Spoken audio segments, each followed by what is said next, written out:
demain il y a une guerre, France-Maroc, je serai du côté de la France.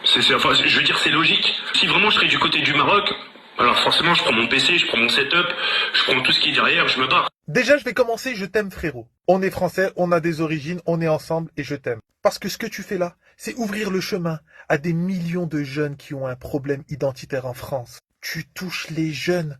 T'as un pouvoir extraordinaire. TK78, mon frérot. Mais c'est pas fini. T'es un traître. Non, pas du tout. Je parle vraiment vrai, hein. J'aurais pu le dire le Maroc pour que j'entende tout le monde me dire, ah, TK, t'oublies pas d'où tu viens. C'est pas une question que t'oublies d'où tu viens, frérot, c'est une question de logique. C'est une question de logique, frérot, t'as grandi là, t'as mangé ici.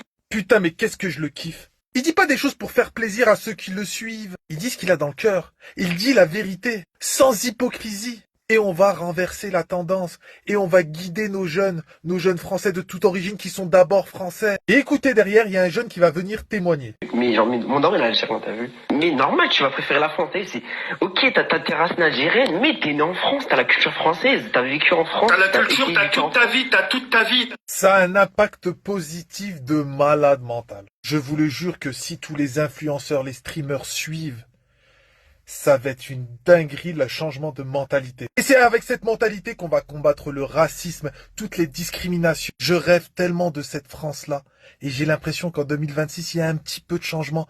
Et ça me donne mais tellement d'espoir. J'étais seul il y a 4 ans, j'avais l'impression d'être un extraterrestre. Et quand je vois tous ces streamers, ces influenceurs qui parlent vrai, ça me donne de l'espoir. Et ça nous donne de l'espoir. Ne lâchons pas. On a besoin d'être unis. Et nous, on continue bien sûr ce combat-là qui me tient à cœur de se dire on peut vivre ensemble. Et on combat les gens qui veulent nous diviser.